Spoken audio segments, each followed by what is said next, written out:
दैनिक वेतन भोगी कर्मचारियों ने अपनी 9 सूत्री मांगों को राज्य सरकार के सामने रखा है, जिसे लेकर दैनिक वेतन भोगी कर्मचारियों को पीड़ा भी है और आक्रोश भी। पीड़ा इसलिए कि वर्तमान सरकार उनसे छलावा कर रही है, जिसकी वजह से वह चिंतित है। जबकि आज जो मंत्री हैं, उन्होंने इनसे वादा किया था कि अगर उनकी सरकार आएगी तो 100 दिवस के भीतर उनकी मांगों को पूरा कर दिया जाएगा। मगर अब सरकार को 200 दिन पूरी होने जा रहे हैं, उनकी मांगे पूरी नहीं हुई है। इसे लेकर अब उन्होंने अपना विरोध प्रदर्शन किया है, साथ ही साथ सरकार पर कई आरोप लगाए हैं। जब आप लोग तगड़ा पहुंचे जी जी जी नहीं तो हम लोग कभी थोड़ा मूछ का ताव कम हो गया। सही बात है। क्या है, हम लोग इतने दिनों से बैठे हुए हैं पर सरकार कुछ भी नहीं कर रहा है। और ये आज का नहीं, अब हम लोगों को किसी को 25 साल हो गया है कार्य करते हुए, पर किसी भी प्रकार की कोई सुविधा नहीं मिलती है कभी भी सरकार के द्वारा। ना ही हमारे किसी मांगों पे ध्यान दिया जाता है, ना ही कार्यों पे कोई समय का निर्धारण रहता है कि कार्य कितने से कितना करना है। जब कार्य लेने की बारी आती है तो रात 10 बजे तक 11 बजे तक भी बैठा के हमसे कार्य लिया जाता है, पर अगर कुछ सुविधा देने की बात रहती है तो वो सरकार के द्वारा नहीं मिलती। जिस समय वोट लेने की बारी आती है तो उस समय सरकार बड़ी बड़ी वादे करती है, बड़ी बड़ी घोषणाएं करती है।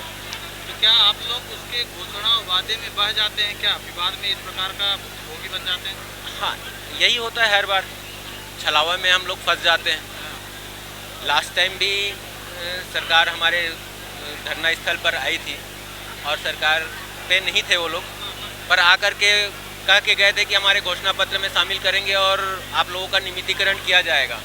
पर जैसे ही सरकार बनी उसके बाद अभी तक कोई भी पहल नहीं हुई है। 2018 में कांग्रेस के लोग हमारे पास आए थे और हमें 10 दिन के अंदर रेगुलर करेंगे ऐसा झूठा वादा करके हमसे वोट ले गए।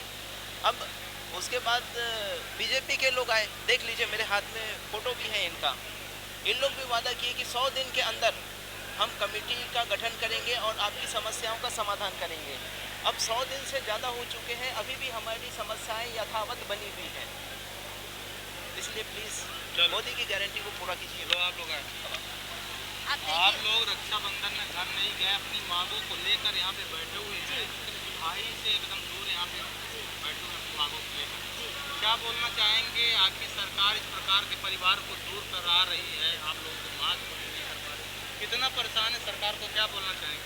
सरकार से मैं ये कहना चाहूँगी, जब वो इलेक्शन के टाइम आते हैं हमारे पास तो हमारी माताओं बहनों हमारे घर तक चल के आते हैं, और जब हम जाते हैं उनके पास तो अपॉइंटमेंट लेना पड़ता है ना उनके लिए हमसे।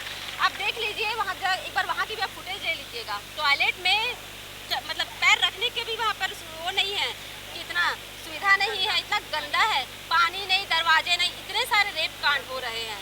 कोलकाता में हुआ है, यहाँ वहाँ हो रहे हैं।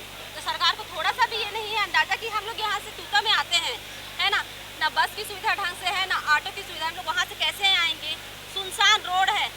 कल को इस मंच में किसी और कांड का इंतजार कर रहे हैं क्या? किसी और लड़की के साथ गलत हो, किसी और महिला के साथ गलत हो, ये इंतजार कर रही है हमारी छत्तीसगढ़ सरकार, ताकि कल की डेट में और कोई मरे, पेपर में आए, कैंडल लेकर हम लोग बस वही काम करते रहे, कैंडल जलाते रहे, है ना। सिक्योरिटी के नाम पे कुछ भी नहीं है हमारे लिए, ना लेट बात की सुविधा है, ना सोने की सुविधा है, कोई सुविधा नहीं। फिर भी उनकी आँख नहीं खुली है अभी तक के। क्या इंतजार कर रहे हैं कि कोई और एक कांड हो यहाँ पे? ये इंतजार कर रहे हैं। आज की डेट में इतने सारे हमारे सीनियर सिटीजन हैं कि 6 महीने 7 महीने में वो रिटायर होने की सिचुएशन पे हैं, इस कंडीशन में है, तो भी वो परमानेंट का आस लेके बैठे हैं, फिर भी सरकार की आँख नहीं खुल रही। यहाँ पे आप लोग बैठे हुए हैं, सरकार आप लोग की बात नहीं सुन रही है, कितना तकलीफ है? परिवार को छोड़ के आए हैं यहाँ पे, जंगल झाड़ी में आप लोग बैठे हैं, क्यों सरकार बात नहीं सुन रही है?